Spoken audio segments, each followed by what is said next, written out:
ফুলকপি আলু রসা আছে, এই যে দিদি এদিকে রান্না করছে। কি আছে কি আছে? ফুলকপি আলু রসা। ও ফুলকপি আলু রসা আছে। দিদিকে দেখাও কি কি রান্না করছে। দিদি এখন ভাত নামাতে গেছে। তুমি কি করছো?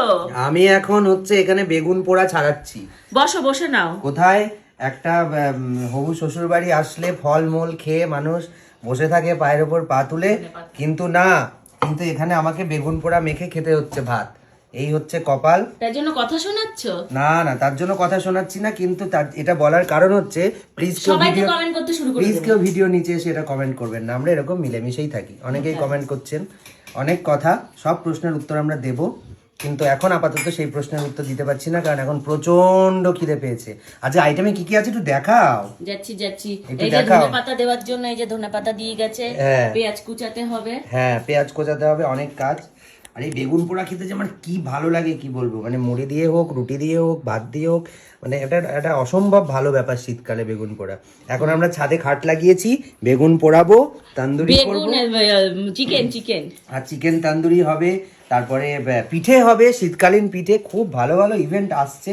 পেজ এবং চ্যানেলের সঙ্গে থাকুন। আজকে রান্না বান্নাটা একটু দেখাও। দিদি কি করেছে ওখানে? অনেক কিছু রান্না। ও এখনো ওই যে হয়ে চলছে, গেছে, ভাত হয়ে ফুটছে গেছে। এদিকে। আর এখানটায় হচ্ছে আলু আর পটলের রসা। পটল সরি আলু আর ফুলকপির রসা। শীতকাল মানে ফুলকপি, সরি। এখন হচ্ছে সব বাড়িতে ফুলকপি। সব বাড়িতে জাতীয় কথায় খাবার কথায় ফুলকপি। কথায় কথায় ফুলকপি, কথায় কথায় ফুলকপি। আর আমি তো আগে ধনেপাতা খেতাম না, তো আমার মায়ের খুব আফসোস ছিল যে সে কথায় কথায় শীতকালে যে সব তরকারিতে ধনেপাতা দেওয়া সেটা দিতে পারতো না, কিন্তু এখন আমি ধনেপাতা খাওয়া শিখে গেছি। কিভাবে শিখলাম তার তো হচ্ছে এই যে প্রমাণ, এই যে ধনেপাতা খাওয়ার একজন হচ্ছে ধনেপাতা, লঙ্কা এসব আমাকে খাওয়া শিখিয়েছে, কাঁচা পেঁয়াজ। হ্যাঁ, কচকচ কচকচ করে কাঁচা পেঁয়াজ, মানে সমস্ত কিছুর সাথে কিভাবে কাঁচা পেঁয়াজ খেতে হয় এটা পূজা সাহার থেকে শেখা উচিত। আর একজন এখানে কি করছো বাকি? খেলা করছো? কি খেলা করছো? পড়ে যাবে হ্যাঁ একা একা উঠে পড়েছে কোন সময় চেয়ারটার উপরে। হ্যাঁ, তাই তো দেখছি।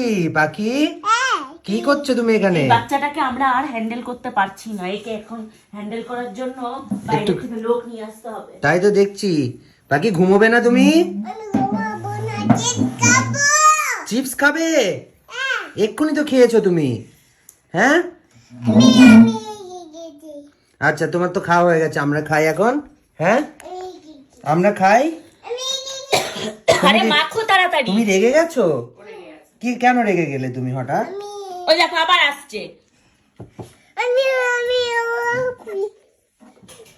বোঝো কাণ্ড। তো যাই হোক, সব ছেলেদের উদ্দেশ্যে একটাই কথা বলবো, সবাই নিজের কাজ নিজে করো, নিজে নিজে সব কাজ শিখে নাও। আমার মা যেমন আমাকে শিখিয়েছে, সব মা তাদের ছেলেকে সমস্ত কাজ শেখাবে। কাজের কোনো জেন্ডার হয় না, এটা আমরা আমাদের ভিডিওতে বারবার বলি, আবারও বলছি। শুধু বলি না, নিজেরা সেটা মেনটেনও করি, কারণ আমরা সবাই আমাদের কাজ ভাগ করে করি রোজ। কোনো কাজ কারণ না, যখন যেটা যার মনে হয় তখন যার মনে হয় যে কাজটা করতে অ্যাভেলেবেল থাকে আমরা সেই কাজটা করে নিই, তাতে সে যেই হোক। তো আমরা এভাবেই থাকি, আপনারাও সবাই এভাবে থাকুন, তাহলে সমস্যা অনেক কমে যাবে। আমি এসে গেছি নাকি? তুমি এসে গেছো মা? পড়ে যাবি, নাচিস না ওইটুকু চেয়ারটার উপর থেকে। পরে কালকে কেমন পড়ে গিয়ে লেগেছিল মনে আছে তো? কেমন লেগেছিল? এটা এর মধ্যেই দিয়ে দাও। ওটা তো ফেলতে হবে। কেমন করে পড়েছিলে তুমি কালকে? এরম করে? তারপরে পড়ে দেখি 3 সেকেন্ড মতো সাইলেন্ট, মানে ব্যথাটা আসতে সময় লেগেছে। খুব ব্যথা পেয়েছে, তারপরেই কান্না। প্রচন্ড ব্যথা পেয়েছে কালকে, মাথায় প্রচন্ড ব্যথা পেয়েছে। মাখবো তো, পেঁয়াজগুলো তো কুচি কুচি করে কাটতে হবে। পেঁয়াজ লঙ্কা। হ্যাঁ, তাহলে এখানে তো বড় বড় করে কাটা আছে। সব লঙ্কা আজকে দিয়ে দেবো, যা গাছে লঙ্কা যা ধরেছে সব লঙ্কা আজকে তুলে এনে দিয়ে দিয়েছি বেগুন পোড়ায়। গাছের লঙ্কা দিয়ে মাখছো? ইয়েস, তোমাদের বাড়ির গাছের লঙ্কা।